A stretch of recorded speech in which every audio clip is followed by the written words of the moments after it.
Boa noite. Que a graça e a paz do Senhor esteja com todos nós, amém?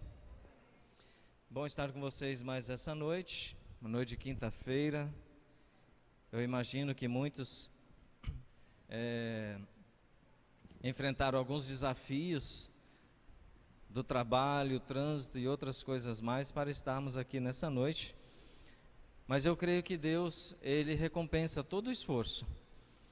E Deus tem algo muito especial para nós que estamos aqui na igreja, para você que acompanha pela internet. O culto dessa noite será uma bênção, porque nós vamos abrir a palavra de Deus, nós vamos estudar a palavra de Deus.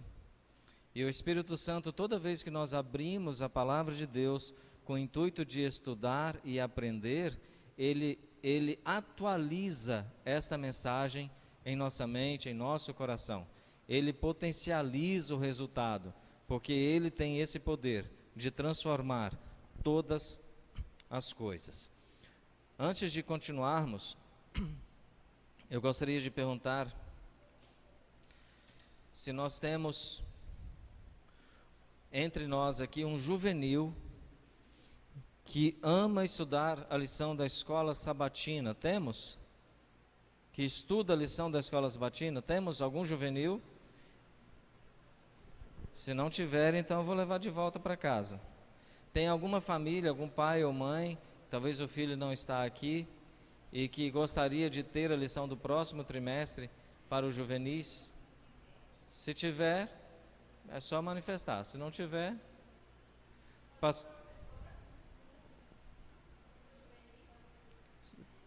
Você tem alunos lá? Então, por favor. Você mais do que ninguém vai saber como fazer. Que Deus abençoe. Nós estamos aí numa semana especial, semana do Maná. E domingo agora vai ser o dia especial, para você fazer a sua assinatura de lição da escola sabatina, para você não ficar sem esse alimento em casa. Queridos, o nosso lar, o sucesso do nosso lar, ele é proporcional ao quanto nós estudamos e confiamos e praticamos na palavra de Deus. Nós já vimos aqui que se você apenas acreditar que a Bíblia contém a palavra de Deus, não resolve, porque a Bíblia é a palavra de Deus. E ela, sendo a palavra de Deus, ela é normativa. E o que existe aqui, ela é segura para guiar a sua vida em todos os sentidos. A Bíblia é tão normativa, é tão especial para o ser humano, porque além de revelar quem Deus é e quem nós somos, ela está cheia de princípios. E por isso que vimos aqui que uma família com propósitos é uma família que vive nos princípios. E se você observar nos mandamentos de Deus, nos 10 mandamentos, nós temos 10 princípios ali, que eles estão explicados em toda a Bíblia. Em toda a Bíblia. E se você entende, aceita e pratica esses princípios na sua vida, em sua família, você é uma família com propósitos. E os princípios que estão nos mandamentos são lealdade, que é o primeiro mandamento, lealdade a Deus. O segundo mandamento é adoração, adorar apenas aquele Deus que fez o céu, a terra e o mar e as fontes das águas. O terceiro mandamento é reverência com o nome de Deus. O quarto mandamento, que é o sábado, o princípio dele é dependência de Deus. Somente quem escolhe depender de Deus, ele para esse dia para adorar, sendo leal e tendo reverência ao nome de Deus. O quinto mandamento, o princípio é respeito. É a primeira autoridade depois de Deus aqui na terra, são os pais. É o respeito aos pais. Aqueles que obedecem esse mandamento, ele também está apto a respeitar as outras autoridades constituídas. O sexto mandamento é respeito à vida. Respeito à vida do ser humano. O sétimo mandamento, que é tão falado, não adulterarás, ele tem um princípio maior do que o próprio mandamento. É assim que funciona. Todo mandamento tem um princípio maior do que a própria letra. O princípio é pureza. E sem a pureza ninguém verá ao Senhor. Por isso, bem-aventurado aquele que é puro de coração. 8º mandamento, honestidade. 9º, integridade. E 10º, contentamento. Esses princípios devem nortear a vida de todo cristão, de todo verdadeiro cristão. Por isso, aquele que tropeça em um, cai em todos, porque todos esses princípios, eles estão interligados. E somente com o poder de Deus, nós conseguimos colocar isso da forma como Deus desejou, porque Ele falou assim: eu vou imprimir a minha lei no seu coração, não com tábuas de pedra, porque inclui o amor e o poder do Espírito Santo, para você não só obedecer, mas ter prazer nesses princípios de lealdade, de adoração, de reverência, dependência, respeito à vida, pureza, honestidade e contentamento. Que Deus te abençoe no exercício desses princípios em seu lar, em sua vida. Quando o pastor me convidou para estarmos juntos aqui, ainda não tinha passado por aquele processo do Covid, estava tudo bem, e nesse período que estávamos aguardando, eu adoeci, graças a Deus, recuperei. Hoje estou 88,9%, pastor, recuperado. Falta só um pouquinho para ficar 100% ali, pela graça de Deus. E eu havia selecionado ali algumas mensagens. Eu orei, pedi a Deus e selecionei algumas mensagens que fariam parte dessa semana. Depois da mensagem de ontem, eu estive conversando com uma ou outra pessoa e Deus me impressionou para incluir alguma coisa a mais. E hoje eu vou trazer para vocês uma mensagem daquele cristão, daquela pessoa, daquela família que sabe como reagir diante das circunstâncias difíceis da vida. Nós teremos ainda uma mensagem amanhã e no sábado. Eu gostaria então de que você me ajudasse agora, porque já que eu abri essa oportunidade, eu gostaria que você me ajudasse. Qual o tema de amanhã e qual o tema de sábado? Eu havia selecionado para amanhã um tema voltado para a educação das crianças e para o sábado um tema voltado para o relacionamento do casal. Mas eu pensei assim, mas você pode também pensar diferente e saber uma outra necessidade e pode me encaminhar. E tendo ali o desejo da igreja, do pastor, enfim, eu posso trabalhar o assunto que for melhor para a igreja, para você que nos acompanha. Na minha escala, amanhã seria sobre educação de crianças. E no sábado seria sobre, especificamente, o relacionamento entre o casal. Porém, isso foi o que eu escolhi.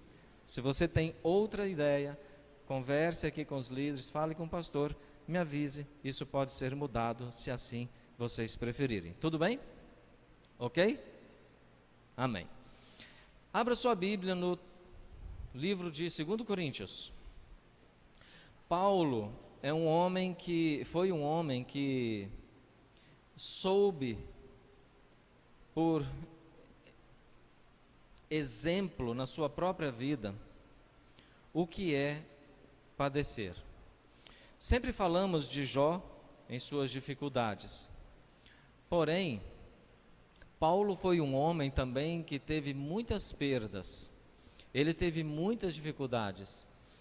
Ele também tinha posses, tinha uma estrutura financeira, tinha uma estrutura social. E ao Cristo fazer parte da sua vida, tudo aquilo que ele considerava importante não teve mais relevância em sua vida. E ele foi um homem que, durante a sua trajetória cristã, não por causa dos seus erros, depois que ele se tornou um cristão genuíno, mas diante da oposição à palavra de Deus que era pregada de forma vívida e vivida. Paulo, ele pregava o evangelho de forma vívida e vivida. Isso faz toda a diferença. E por causa desta oposição que trouxe sofrimento para ele.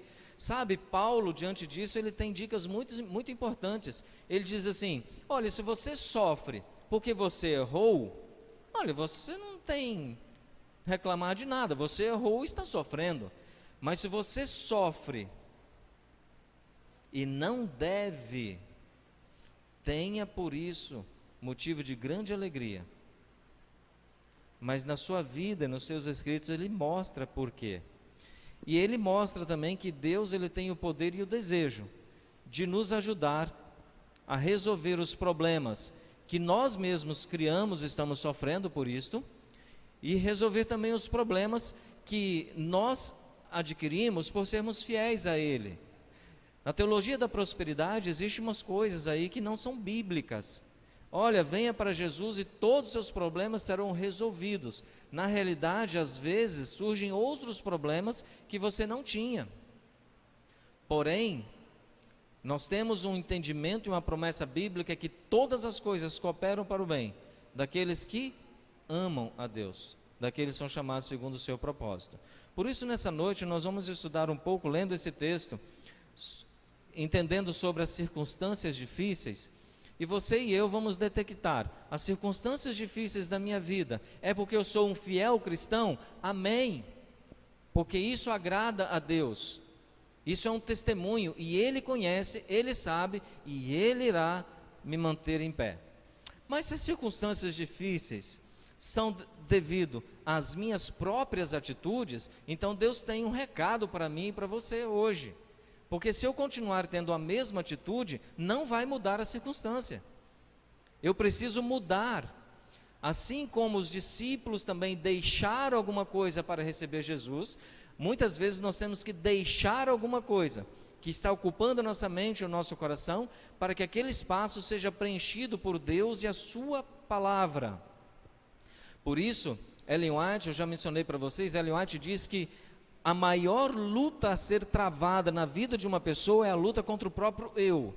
Às vezes estamos com o coração cheio de nós mesmos, das nossas intenções. E vimos aqui os princípios dos mandamentos, e o último mandamento, não cobiçarás, o princípio é contentamento. O cristão genuíno, ele tem contentamento.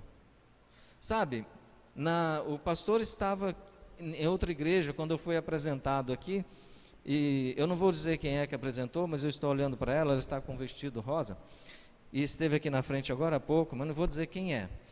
Ela falou, pastor, que o pastor que está pregando é baixinho.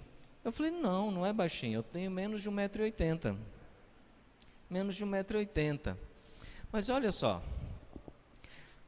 se eu tivesse vindo aqui há alguns anos, e alguém falasse assim, mas ele é baixinho, teria problema. Irmãos, você teria um problema, eu ia ficar chateado com você. Mas por que eu não me preocupo com isso mais? Eu tenho uma mensagem que tem a ver com propósitos, e uma dessa série diz assim: Deus desejou que você fosse do jeitinho que você é, para que do jeito que você é, você pudesse ser uma bênção na vida das pessoas. E quando eu entendi isso, eu falei, mas se Deus desejou que eu fosse pequenininho, por que isso? Como é que eu vou ser uma bênção na vida das pessoas?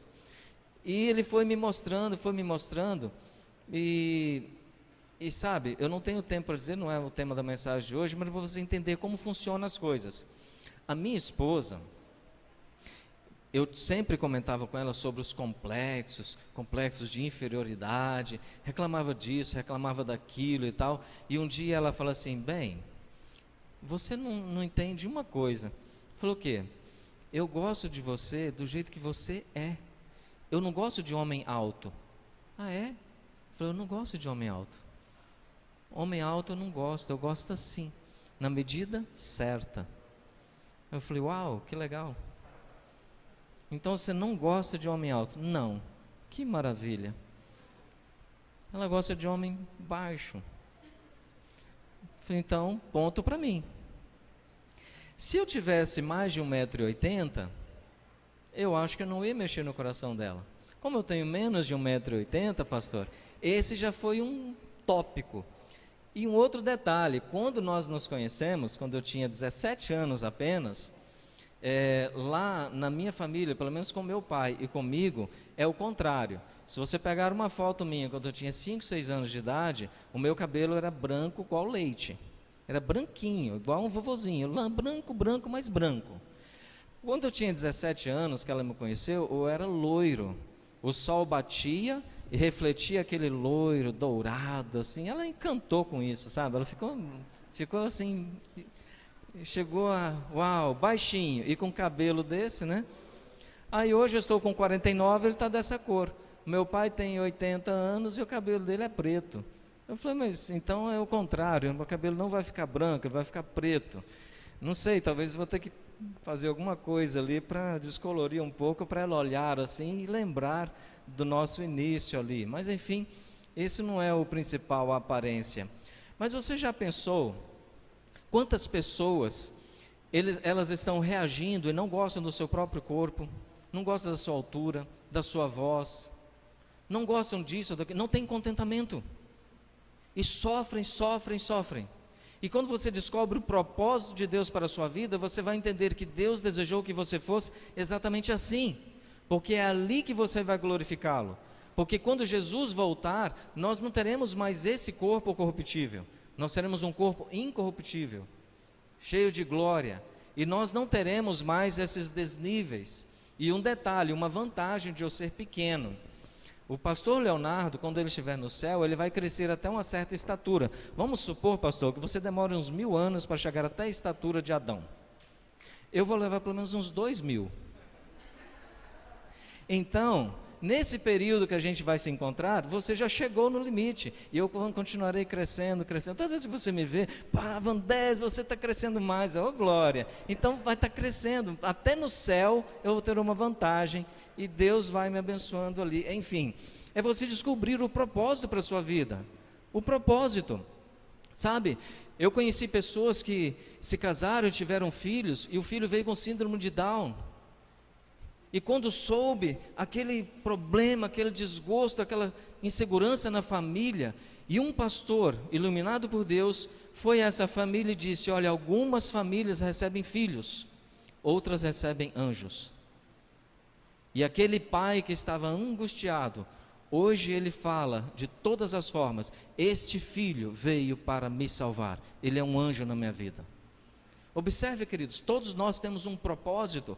Deus desejou assim. Deus não desejou que ninguém viesse imperfeito. Mas existe alguém perfeito?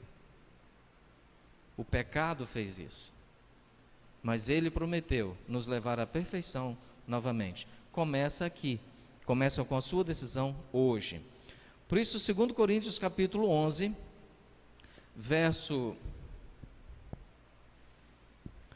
capítulo 11, verso 22, 2 Coríntios capítulo 11, verso 22, acharam aí? A partir do verso 22, diz assim: são hebreus? Também eu. São israelitas? Também eu. São da descendência de Abraão? Também eu. São ministros de Cristo? Eu mais ainda. Em trabalhos? Muito mais em prisões, em açoites, sem medida. Em perigos de morte, muitas vezes. 5 vezes recebi dos judeus uma quarentena de açoites, menos um. Fui 3 vezes fustigado com varas, 1 vez apedrejado, em naufrágio 3 vezes. 1 noite e 1 dia passei na voragem do mar. Em jornadas muitas vezes, em perigos de rios, em perigos de salteadores, em perigos entre os patrícios, em perigos entre os gentios, em perigos na cidade, em perigos no deserto, em perigos no mar, em perigos entre os falsos irmãos, em trabalhos e fadigas, em vigílias, muitas vezes, em fome e sede, em jejuns, muitas vezes, em frio e nudez. Além das coisas exteriores, há o que pesa sobre mim diariamente, a preocupação com todas as igrejas. Queridos, este é um breve histórico sobre as dificuldades que Paulo tinha, as suas lutas diárias. E ele lista algumas coisas aqui, e daria para dizer mais coisas ainda. Semelhantemente, todos nós enfrentamos circunstâncias difíceis no decorrer da nossa vida.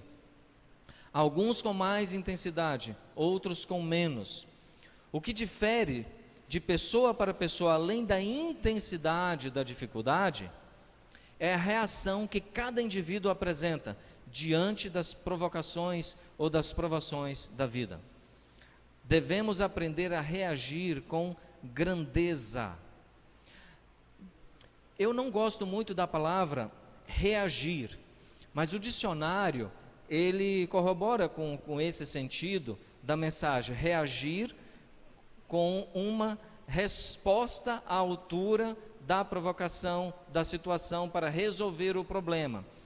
Pense desta forma, mas uma palavra, eu acho que encaixa melhor para o cristão, não é ele reagir às circunstâncias, mas ele agir. Agir tem uma conotação de que você tem segurança do que você está fazendo. Você sabe o que faz e como fazer. Reagir tem uma conotação que você só está fazendo porque algo aconteceu. Então eu prefiro a palavra agir. O verdadeiro cristão, você e eu, devemos agir. Agir na prevenção, que tem a ver com o estudo da palavra, comunhão com Deus, buscar sabedoria, discernimento, entendimento, ter fidelidade aos princípios da palavra de Deus, agindo por princípios. E se chegar uma situação difícil, você saberá como agir. Você não precisa reagir, correto? Nesse sentido que eu estou dizendo aqui. Na segunda carta de Paulo aos Coríntios, nós vamos aprender algumas ações apropriadas que devemos ter diante das circunstâncias difíceis. Por falar nisso, algum de vocês já teve ou está tendo uma circunstância difícil na vida? Sim ou não? É? Eu acho que o pastor está passando por uma, né? Eu estou saindo de uma. Alguém aqui nunca passou por uma circunstância difícil? Acho que até os pequenos, né? Já passaram. Ok, então essa mensagem é para nós aqui da igreja, você que está acompanhando. Então vamos lá, o que Paulo diz para nós hoje, para como agirmos de forma... Ontem eu falei sobre cada circunstância tem uma forma nobre de resolver. Quando você reage, isso não é nobre. Mas quando você age com sabedoria, isso é nobre, é o Espírito Santo que está te iluminando. Primeira dica e orientação da palavra de Deus que Paulo nos ensina: não confie em você mesmo, mas somente em Deus.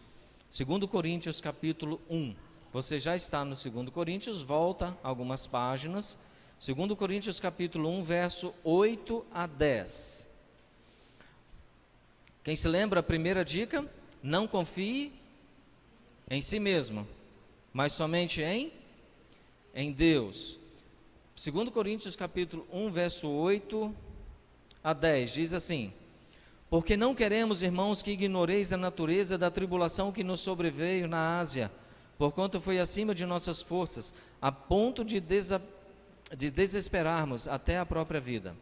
Contudo, já em nós mesmos tivemos a sentença de morte, para que não confiemos em nós, e sim no Deus que ressuscita os mortos, o qual nos livrou e livrará de tão grande morte, em quem temos esperado que ainda continuará a livrar-nos. O verso 10 aqui diz: Ele nos livrou e ainda nos livrará, continuará a livrar-nos. Não confiar em nossa força, não confiar em nossa própria capacidade, em nossa própria sabedoria. Na oração do Pai Nosso, nós temos ali Jesus ensinando a orar e dizendo: não nos deixes cair em tentação, mas nos livre do mal. Queridos, não cair em tentação não significa você viver no limite da segurança. Não cair em tentação, a sua parte é não ficar exposto, não ficar exposta, não ficar desguarnecida. Se o abismo é aqui, Deus te orienta: saia daí, porque esse ambiente é perigoso e nós não podemos colocar Deus à prova. Então Deus pode dizer, talvez hoje diz para mim ou para você: saia dessa situação, recue, porque em algumas circunstâncias da nossa vida, o único passo à frente que nós podemos dar para continuarmos vivos é um passo para trás, porque à beira de um abismo, um passo à frente é queda. Em algumas circunstâncias da nossa vida, Deus diz: pare, e volte. Não importa o tanto que você andou, porque o próximo passo pode ser queda livre. Nesse sentido, um passo à frente seria dar um passo atrás, de volta. Quer um exemplo bíblico? O pródigo. O próximo passo à frente dele seria o quê? Aceitar aquela situação e aceitar a morte ali. Mas ele deu um passo à frente voltando.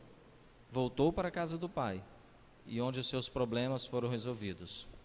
Não confie em si mesmo, mas confie somente em Deus. Essa é a primeira recomendação. A segunda, reconheça as suas dores, mas não se entregue a elas. Muitas pessoas têm uma dor de estimação. Ah, porque eu tenho isso, porque eu sofri disso, porque fizeram isso comigo, aconteceu isso lá. Quanto tempo tem? Tem 20 anos. Mas, meu Deus, essa pessoa tem muito poder, já até morreu. Mas que pessoa poderosa é essa que já até morreu e até hoje ela te faz mal? É incrível isso. Reconheça as suas dores, mas não se entregue a elas. Vamos ver o que Paulo diz um pouquinho à frente, capítulo 4, verso 8 e 9. Olha a atitude do cristão.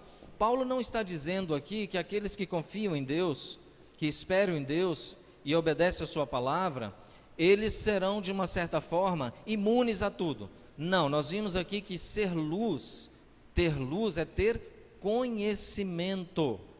Você não tem medo das coisas, porque você conhece. Você não tem medo de entrar em um relacionamento. Se ele é aprovado pela Bíblia, não temo. É uma pessoa coerente, pessoa fiel, demonstra fidelidade, os frutos são agradáveis, eu não preciso ter medo. Mas se é um julgo desigual, se é alguma coisa que a Bíblia não aprova, eu não preciso ter medo também. Por quê? Porque eu já tenho luz na minha mente para saber o que eu devo fazer. Eu tenho que ter medo é quando eu dou um passo à frente onde Deus disse para parar, onde Deus disse para não ir. Aí eu preciso ter medo, porque eu estou desguarnecido. Você fica desguarnecida. Porém, todas as coisas cooperam para o bem daqueles que amam a Deus. E amar a Deus inclui guardar os seus mandamentos, sim ou não? Inclui ser fiel a Ele, sim ou não? Então é possível que uma coisa ruim que aconteça em minha vida não colabore para o meu bem, se eu estiver em desacordo com a vontade de Deus. Por isso, Deus notifica a todos nós: arrependa-se, volte. Depois dê uma lida ali em capítulo 1 de Isaías, como Deus é amoroso, Ele chama e chega a dizer assim: senta aqui do meu lado, vamos conversar, para que você e eu entendamos onde estamos e onde Deus quer nos levar. 2 Coríntios 4, 8, 9 diz assim: em tudo somos atribulados. Note, ele está dizendo em tudo somos. Ele está incluindo ali todas as pessoas, você e a mim. Em tudo somos atribulados, porém não angustiados, perplexos, porém não desanimados, perseguidos, porém não abatidos, porém não. Toda essa primeira sentença pode acontecer com o verdadeiro cristão, mas não deve acontecer a segunda sentença. Eu e você podemos ficar atribulados, podemos ficar perplexos, podemos ser perseguidos. Porém, e podemos ficar até abatidos. Mas não podemos, pelo poder da palavra de Deus, ficarmos angustiados, desanimados, desamparados e muito menos destruídos. Na teologia da prosperidade, tem ensinado que os seus adeptos a negarem a existência de problemas, dores e aflições. Nós não devemos negar a existência das mazelas, todavia não podemos nos entregar a elas. Lembre-se, a ação faz toda a diferença. O poder de Paulo vem só de Deus. O meu poder e o seu poder também deve vir somente de Deus. Terceiro aspecto, coloque sua expectativa, sua esperança, sua perspectiva naquilo que é eterno, não no que é passageiro. Tem muita gente sofrendo, morrendo por aquilo que é passageiro, por coisas que vão passar.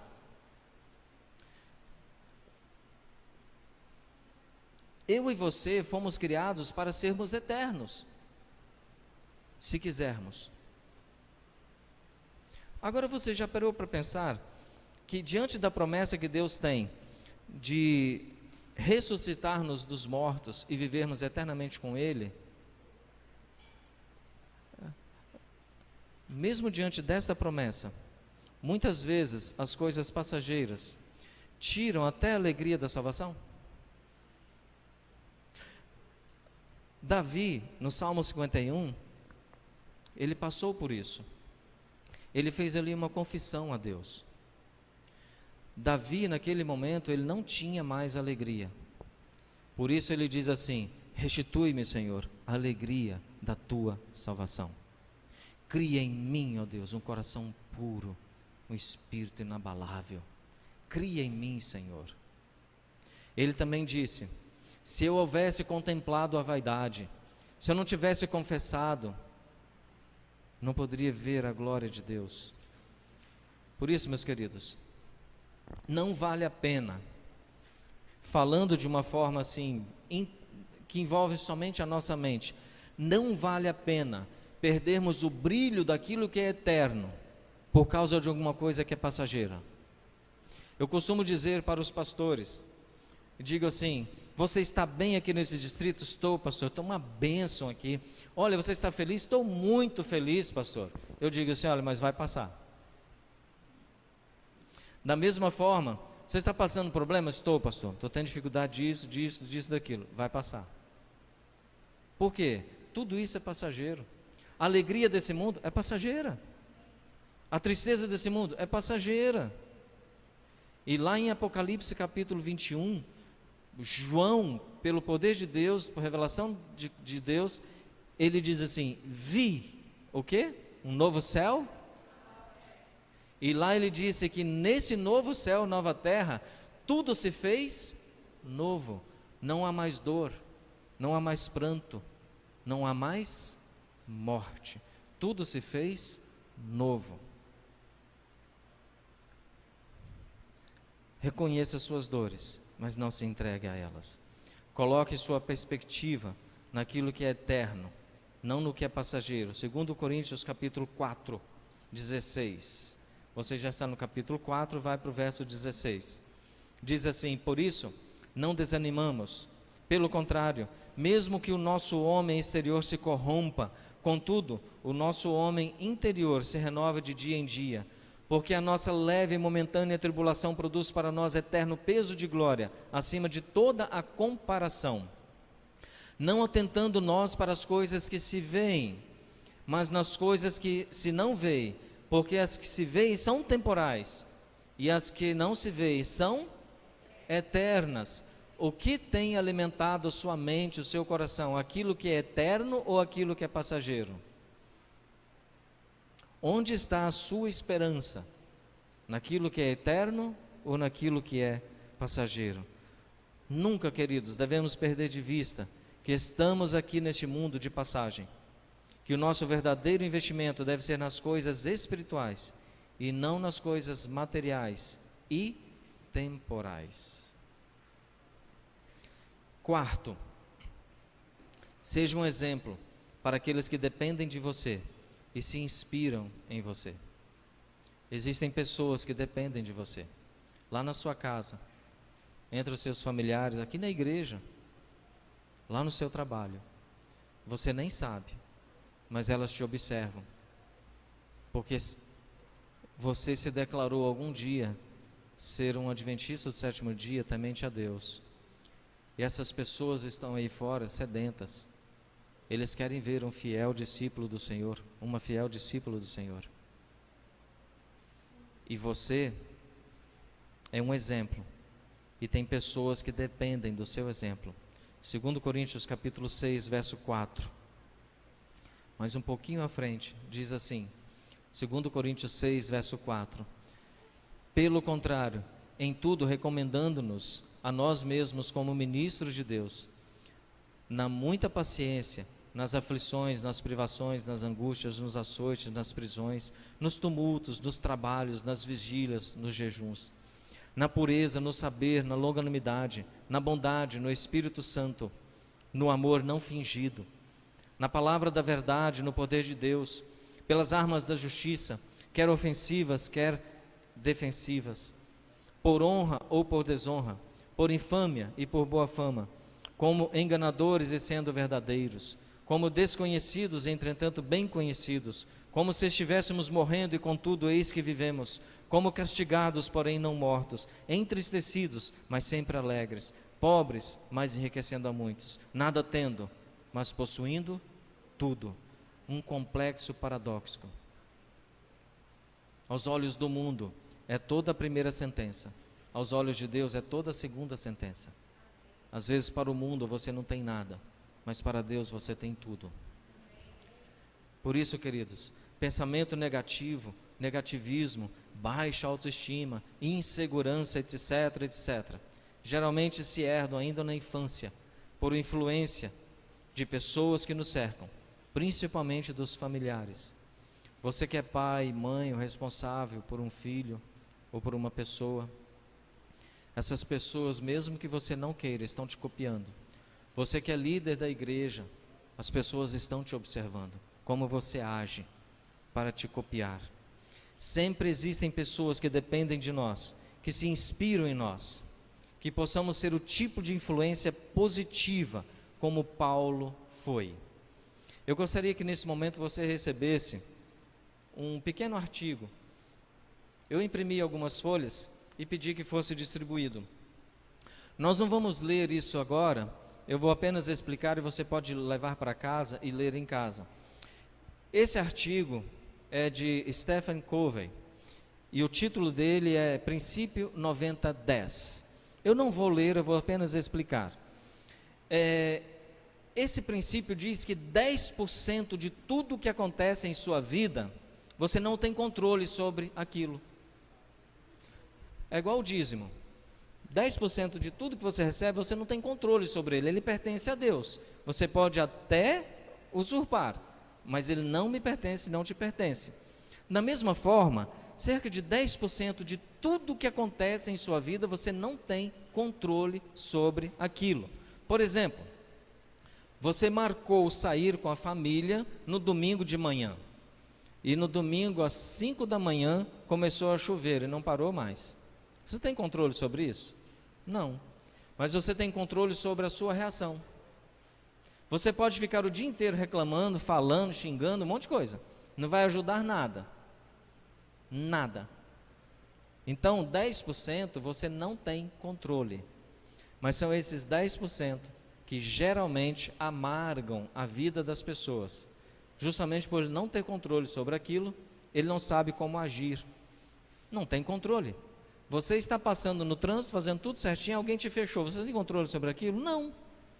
Mas aquilo acaba muitas vezes com o dia de uma pessoa, ou às vezes até mais dias. E aqui dá um exemplo de um homem que se levantou de manhã, juntamente com a família ali, e foi fazer o de jejum. E a filha pequena esbarrou na xícara e entornou na camisa branca do pai. E o pai ficou muito bravo. E agora esbravejou ali, a filha começou a chorar, a mãe ficou confusa como fazer, e ele subiu rápido, trocou de camisa e veio, e aí quando olhou ali, o ônibus já havia passado, a filha perdeu o ônibus, ele teve que levar a filha para o colégio, e como ele estava apressado, nervoso, já ganhou pelo menos 2 multas pelo caminho, para ele ficar feliz da vida, né? E aí quando deixou lá na escola, a filha triste nem se despediu do pai. E ele saiu cantando o pneu, chegou na empresa, quando chegou no escritório ele olhou, cadê a pasta? Ficou em casa. Então o dia dele ia ser muito pior ainda do que começou. Imagina, quando chega a noite, a filha ainda está triste, a esposa ainda está triste, e ainda as coisas duraram mais um tempo. Como poderia ser diferente? Ele tinha controle sobre aquilo? Não. Ele poderia ter agido diferente. Ele poderia ter dito, filha, tranquilo, mas tome cuidado, mais cuidado para não acontecer isso. E subisse, trocasse a sua camisa e saísse em paz, sabendo que não tinha controle sobre aquilo, e ele poderia ter melhorado o seu dia e não ter estragado o dia da sua filha. Você sabe, parece uma coisa inocente, mas você sabe que esse tipo de coisa pode marcar uma criança para sempre? Sempre que ela estiver numa situação, ela vai pensar assim: as coisas para o meu pai são mais importantes do que as pessoas.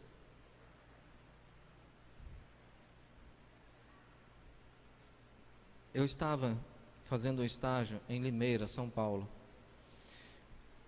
E no sábado, depois de uma semana de atividades na igreja, eu fui almoçar na casa de um dos líderes da igreja. E durante o almoço começou um assunto ali que... Sabe aquele tipo de assunto que surge na mesa da casa de alguém que dá vontade de você levantar e se esconder? Era isso. O pai começou a falar com a filha sobre o seu namorado. Não aprovo. Vandésio, diga para ela e tal. Olha a situação que eu fiquei. Esse rapaz, e começou a descrever o rapaz e tudo, e eu ali em silêncio, falei: Senhor Deus, me ajude, Senhor, me ajude, Senhor, me ajude, me ajude. Aí eu lembrei de um curso que eu estava fazendo de aconselhamento familiar. Eu falei assim: me diga uma coisa, você tem uma foto sua aí? Tem um monte, mas de qual? Quando você tinha aí uns 20 anos? Tenho, mas eu não gosto dela. Eu falei: me mostre. Não, eu não quero mostrar. Por quê?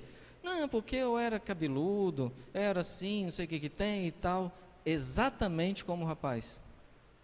Exatamente como o garoto que estava namorando a filha. Idêntico. Aí eu disse para ele: você sabia que a filha casa com o pai e o filho casa com a mãe? No sentido de buscar, o filho procura uma esposa parecida com a mãe, e o filho procura uma esposa parecida com a mãe, e a filha procura um marido parecido com o pai. Ela aprendeu direitinho. Só que agora ele já tinha experiência e não gostava daquilo que ele foi, e achava que estava ensinando a filha direitinho, mas só que ele ensinou sim, não naquele momento na mesa, pelas suas atitudes. Ele cortou o cabelo, mas lá dentro não mudou. Talvez não tivesse mudado. Por isso, aquilo que você diz ou deixa de dizer faz muito sentido. Você está educando, você está ensinando alguém. Pecado não só é aquilo que você faz de errado, aquilo que você deixa de fazer que é certo também. Abra lá depois em Mateus 24, 25. Estive com fome, não me deste de comer. Estive com sede, não me deste de beber. É uma série de coisas que deixaram de fazer. Por último, entenda que a graça de Deus nos basta, é suficiente, e que seu poder se aperfeiçoa em nossa fraqueza. E último texto, 2 Coríntios capítulo 12. Nós estamos em 2 Coríntios, continuamos ali, capítulo 12, verso 7. Diz assim, 2 Coríntios 12, 7. E para que não me ensoberbecesse com a grandeza das revelações, foi-me posto um espinho na carne, mensageiro de Satanás, para me esbofetear, a fim de que não me exalte. Por causa disso, 3 vezes pedi ao Senhor que o afastasse de mim. Então ele me disse: a minha graça te basta, porque o poder se aperfeiçoa na fraqueza. De boa vontade, pois, mais me gloriarei nas fraquezas, para que sobre mim repouse o poder de Cristo. Pelo que sinto prazer nas fraquezas, nas injúrias, nas necessidades, nas perseguições, nas angústias por amor de Cristo, porque quando sou fraco, então é que sou forte. Jamais nos esqueçamos da promessa de Deus, escrito pelo próprio Paulo, em Romanos capítulo 8, verso 28. Eu já disse esse texto para vocês, eu quero apenas ler. Sabemos que todas as coisas cooperam para o bem daqueles que amam a Deus, daqueles que são chamados segundo o seu propósito. Você está tendo dificuldade? Não deixe de amar a Deus. Não solte as mãos de Deus porque você tem problemas temporais. Esses problemas passarão. Eles poderão durar até a sua vida toda aqui, porque esta vida que conhecemos também é temporal. mas você e eu estamos sendo preparados, e você que acompanha pela internet, a vivermos para a eternidade. Por isso, permita que no seu coração, na sua mente, reine, habite o que é eterno, a palavra de Deus, o seu poder, os seus princípios, para que você viva esta vida aqui, mas já começando a eternidade no seu coração, vivendo como um cidadão, como cidadã do reino de Deus. Que a sua casa seja uma bênção, que o seu lar seja uma bênção, porque você está ali e no seu coração habita a verdade, habita o Senhor, que é o seu Criador, que quer te dar a eternidade.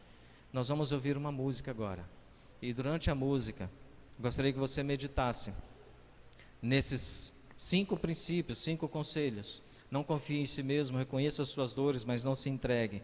Coloque-se na perspectiva daquilo que é eterno. Seja um exemplo e entenda que a graça de Deus te basta. E durante a música, medite, ore e tome a sua decisão hoje de se dedicar naquilo que é eterno, não naquilo que é passageiro.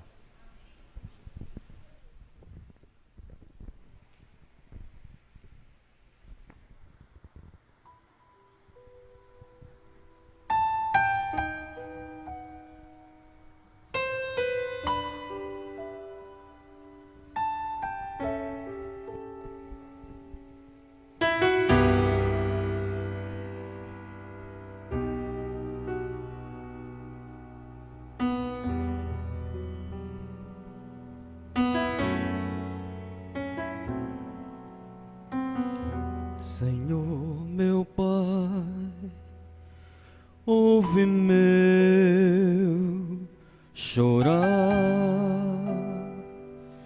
Eu tenho tanta coisa pra contar. Eu sinto tanta dor e frio está meu coração.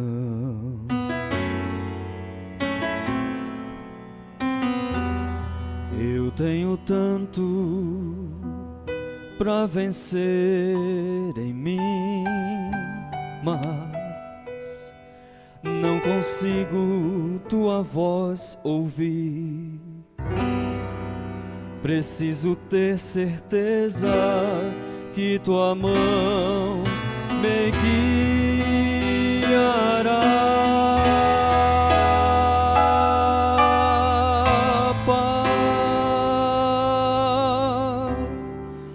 Escuta minha oração, fortalece o meu coração e me faz sentir que estás ao meu lado, Pai.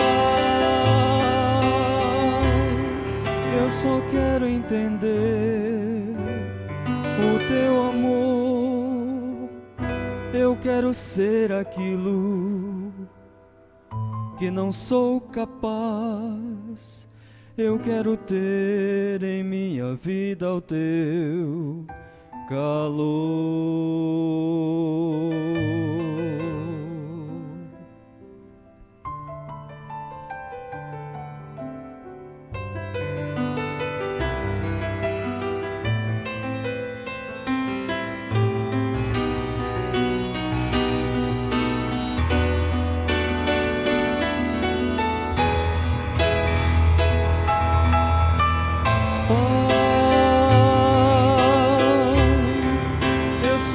Entender o teu amor.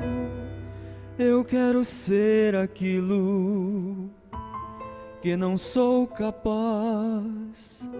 Eu quero ter em minha vida o teu amor.